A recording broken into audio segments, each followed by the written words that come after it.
Paz del Señor, muy buenos días para todos. Dice la palabra del Señor en el capítulo 18 del libro de San Lucas, versículo 9, así. El título es La parábola del fariseo y el publicano, muy conocida por cierto. Capítulo 18, versículos 9 al 14. ¿A quiénes va esta parábola? Y para quienes eran, nos dice el capítulo 17, versículo 20, preguntado por los fariseos, ellos vinieron a hacerle pregunta al Señor y el Señor los paseó por todo el Pentateuco. A partir del versículo 20 al 37, usted ve cómo el Señor hace esa majestuosa exposición. Esto dice el primer versículo, el que les quiero compartir, del capítulo 18, versículo 9. Ellos cometían dos errores mínimos, por lo menos. Confiaban en su propia justicia y la segunda, tan tremenda como esa, aborrecían a los demás que no eran como ellos. La parábola en sí nos dice así, que subían al templo a orar y usted más o menos lo está leyendo allí. Y cómo oraban distintas dos personas. Subían al templo a orar. Y recién les había contado una parábola acerca de la oración. Evidentemente, de gran importancia es la oración y lo sabemos, pero quizá ellos no lo sabían, entonces el Señor refrescaba los conceptos. Hay una forma de enseñar y consiste en tres cosas: repetir, repetir y repetir. Así el Señor también le hablaba a aquellos también, ¿no? Dice, había dos clases de personas en esta parábola también, dos clases de personas según la sociedad de esos días. Vemos muy marcada la parábola y es a propósito. Uno se supone que era santísimo porque estaba todo el día empapado con las cosas de Dios. Y el otro, un traidor a la patria, un oportunista que había aprovechado el momento para conseguir su trabajo con la corona y oprimir a los de su pueblo, o por lo menos ser un funcionario en favor de los de Roma, en contra de su propio pueblo. Dos tipos de comportamiento va a encontrar usted. Va a encontrar dos tipos de corazones. Y también va a encontrar dos tipos de respuestas. Gloria a Dios. Lo llamativo es que el tipo de oración que se ofrecen. Veamos por favor el cuadro. El primero, dice, usted lo va a encontrar y si lo quiere marcar en su Biblia, dice, estaba en pie. El fariseo, ese que estaba empapado con las cosas santísimas, oraba en pie. ¿Oraba en pie? Sí, dice mucho esa actitud. Oraba también, dice la palabra, consigo mismo, como dijo un bruto, consigo mismo. ¿Se recuerdan? Conmigo o sinmigo, dijo uno hace mucho tiempo. También daba gracias por no ser como los demás. Él dijo que no era ladrón. Él dijo que no era injusto. Él dijo que no era adúltero. Y él dijo que no era publicano. Pero en Mateo 23, 14 dice que estos entraban a la casa de las viudas y hacían larga acción para ver qué podían llevarse en nombre de la religión. Y devorar las casas de las viudas, dice. En Romanos dice 3, por ejemplo 3, lo tengo anotado porque lo estoy leyendo. Romanos capítulo 3, versículo del 10 al 12, que nos dice que no hay justo ni aún solo uno. No hay nadie que busque a Dios, nadie que haga el bien. Y él dijo que no era injusto. Dijo que no era adúltero. Sin embargo, cuando van a apedrear a la mujer, y Jesús le dice allí en el capítulo 8, San Juan, del 7 al 9, el que esté sin pecado sea el primero en arrojar la piedra. El versículo 9 dice que de los mayores que estaban allí, fariseos, hasta el menor se fueron, porque les acusaba la conciencia, la conocían.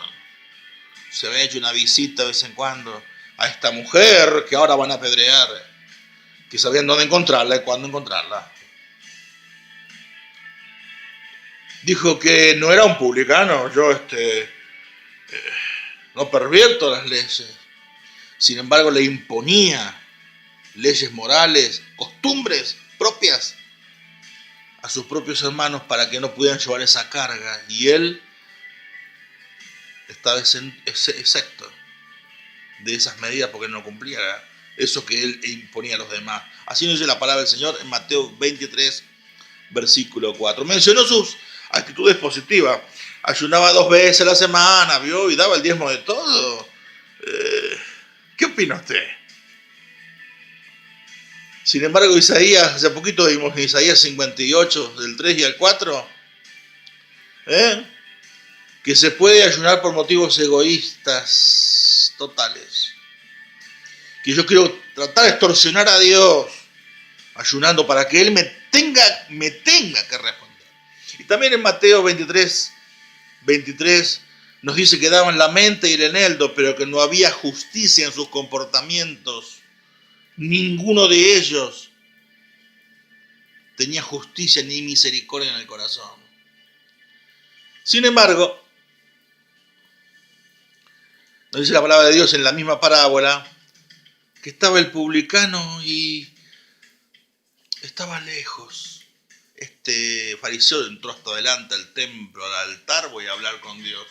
Y el otro dice que estando lejos, fíjense todas las actitudes tan distintas. Dice ni aún. Ese ni aún dice muchísimo. Se golpeaba el pecho. Tenía bronca por lo que había hecho.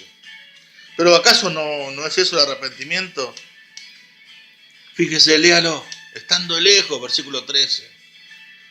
Entendió que obró mal y se dolía por el pecado y intentaba y lo quería, estaba resuelto a no volver a hacerlo. De eso se trata el arrepentimiento. Se razona, se involucra el área emocional y también después se cambia, se esfuerza para el cambio. Y veamos su oración. Por favor, léala. Fíjese que cortitas palabras, pero con el alma. Dios, sé propicio a mí, pecador. Dios, solo a ti alzo mi voz, a nadie más. Sé propicio, o sea, poné un sustituto en el altar para quemarlo todo y degollarlo y que sufra lo que yo merezco. Te confieso mi condición. Soy pecador sin excusa ni justificaciones. No tengo nada que exhibir para alcanzar tu perdón. Y usted ve ahí en el versículo 14 la resolución divina. El publicano fue justificado inmediatamente y se va a su casa gozoso, glorificando al Señor, porque eso es lo que hacemos cuando Dios nos perdona, lo glorificamos, ya que quitó la carga de nosotros. Y el fariseo dice, también es justificado, pero luego o después.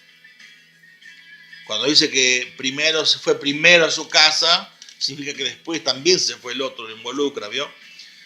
Después de que vio el rostro de aquel publicano gozoso, después de que reconoció que no lograba nada con su oracioncita, después de entender el rechazo divino por su orgullo, dice mucho ese después de entender que el perdón de Dios se logra por la bondad de Dios, después de entender que uno es justificado por creer en la promesa del Señor. Y el Salmo 107, versículo 1 dice, porque Jehová es bueno. Y el Salmo 100, versículo 5 dice más, porque Jehová es bueno y para siempre es su misericordia y su verdad por todas las generaciones. Después de entender que me tengo que acercar al Señor confiado en Él, no en mí. ¿Y nosotros? ¿Cómo éramos nosotros? ¿Cuál es nuestra actitud y cuál es nuestro corazón cuando nos acercamos a orar al Señor? ¿Dónde está apoyada nuestra confianza? ¿En quién eres? Si estás orgulloso de quién eres, si esto es así, vuelve a ver este video y vuelve a leer la parábola. Bendiciones, buenos días.